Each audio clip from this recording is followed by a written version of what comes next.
What is good, my guys, my people, my BMX people?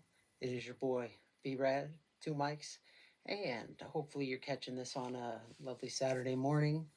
The weather's garbage here in northeastern PA, but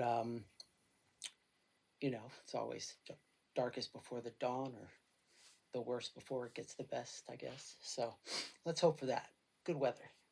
And the groundhog. I don't think he saw his shadow. I'm not quite sure what either one of those means, whether he does or doesn't, but pretty sure it's 6 more weeks of winter. Anyway, doing a quick section here called Cool Parts Check.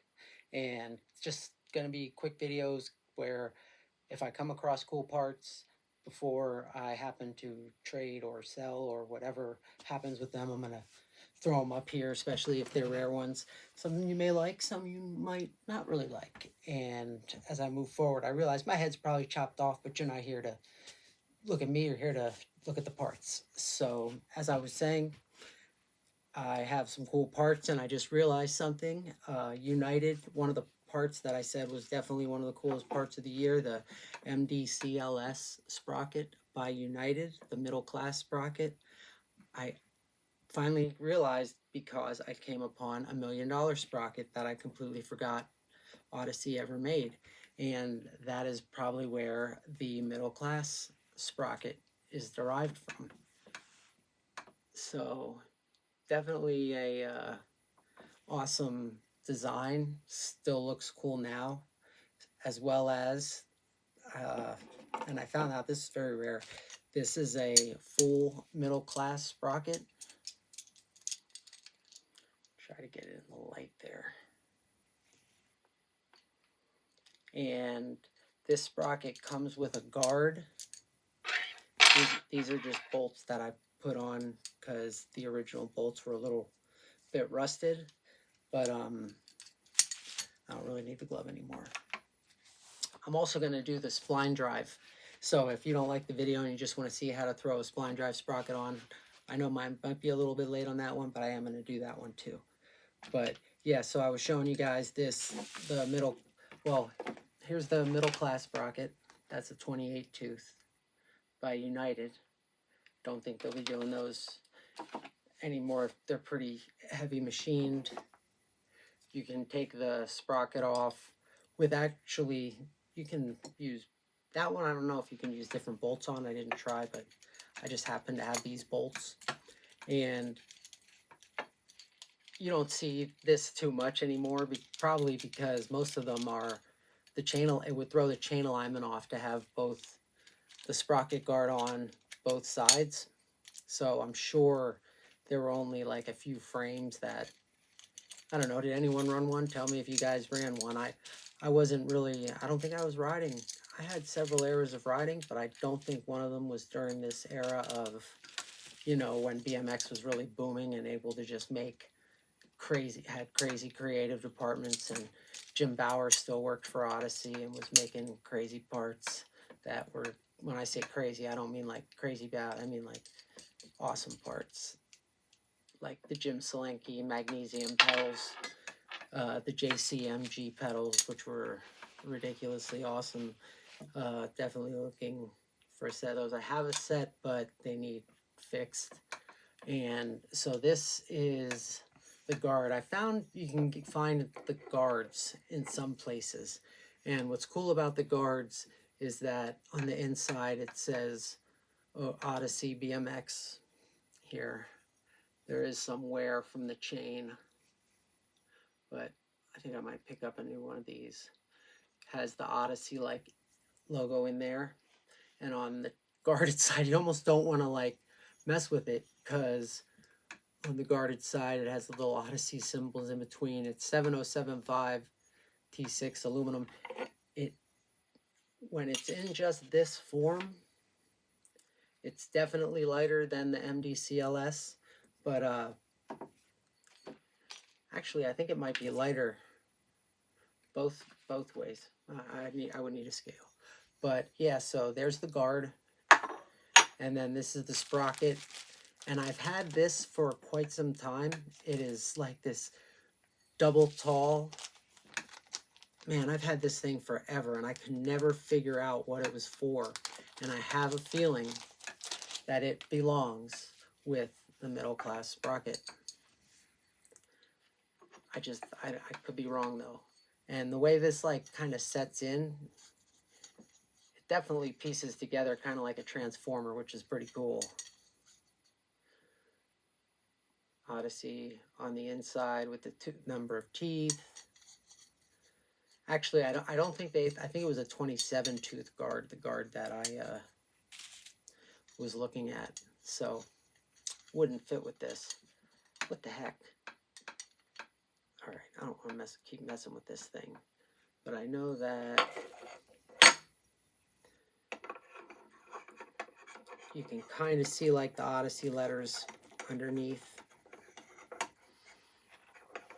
It clicks together. I don't know why I don't look for the little part that's damaged, but it's only damaged like on the outside and a tiny little bit on this. So it's not really, and I don't want to like rub the metal together. This is crazy.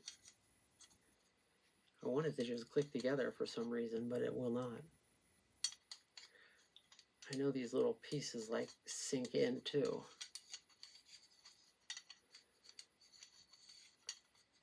You bastard. Do I have it backwards or something? What is going on? It's some sort of a illusion, I guess, that I'm missing here. I've been able to do it on many other occasions. It just, for some reason, this is just taking me an extremely long time to get together. So I'm not going to stop now because you're probably laughing, and I would be too. There we go. Jesus. So yes, it does freaking go together. It's trickier than it looks, though. It's like one of those little puzzles.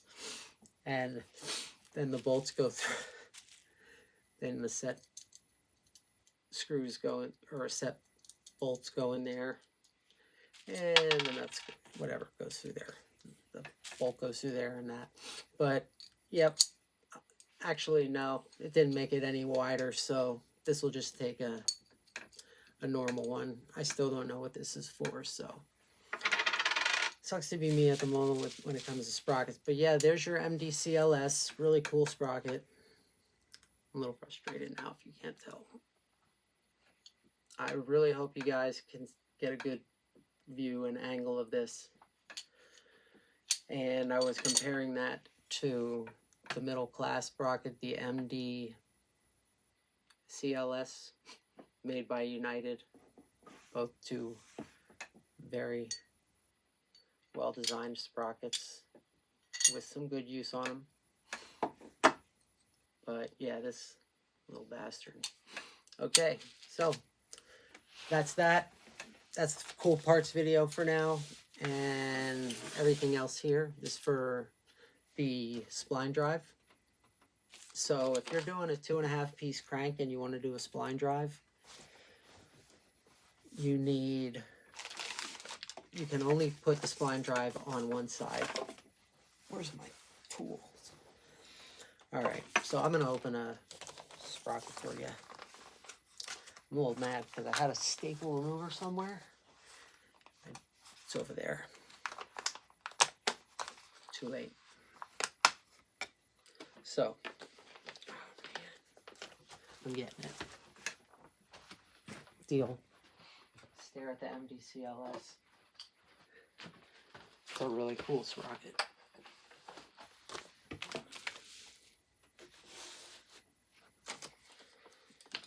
I'm going to be using the United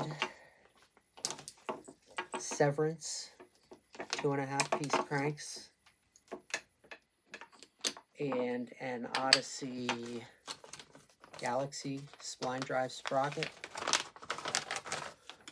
So it's a 30 tooth, but that's your spline drive. Odyssey does now, they have these inserts, so it's more like putting on regular sprocket with an insert. So yeah, that goes in. This is a 22 millimeter. I hope that's the 22 millimeter insert at this moment. But this 2.5 model, I greased it up already. You definitely want to have grease on the spindles, the splines right here. And you can even put some grease inside there, especially if you're doing a spline drive. And whatever side is connected, you obviously can't use that side. So the sprocket is going to go on first, like this. Now, because I've used this insert more than once, and really once you do it and the splines kind of loosen up, it's pretty easy to put on and off, as long as you make sure the top is even. And if you start going here, okay, and it stops, that's actually probably a good thing.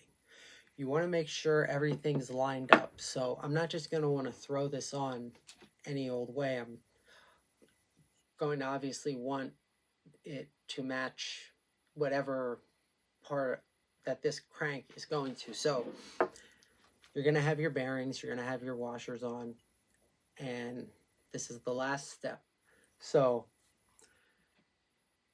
doing this on a bike is a little more difficult, but it's basically the same concept. You're going to put the cranks through the bottom bracket. You're going to need like a mallet, kind of like this probably, maybe a little heavier plastic mallet. See where you want that, because spline drive sprockets, they don't have the bolt, the crank arm bolt. You don't need that.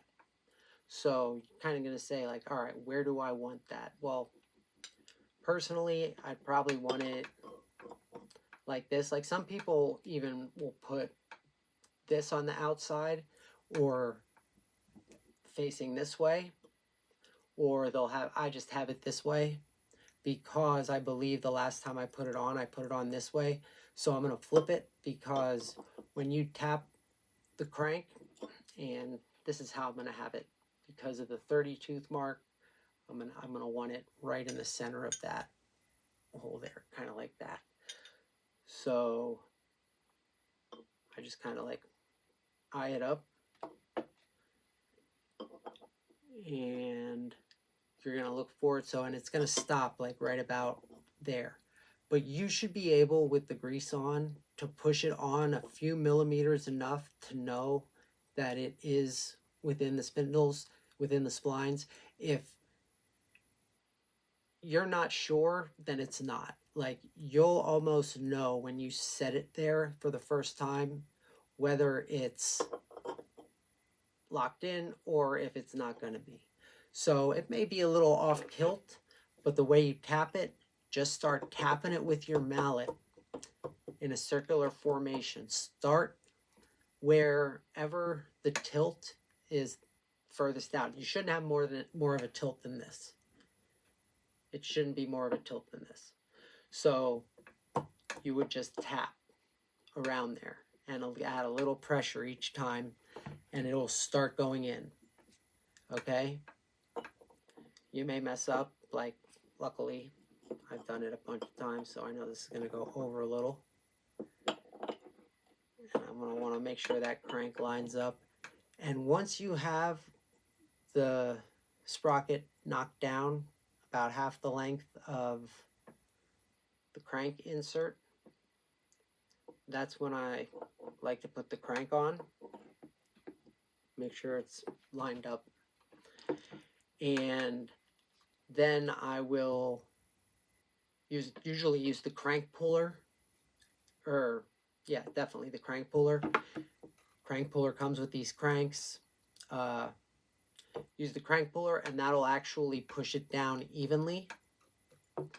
And once you get to, you know, nearly almost all the way there, you're not going to be able to see this, but you'll be able to tell, because these bolts will only tighten so far. So once you start to get it down, you're going to want to take the bolt in.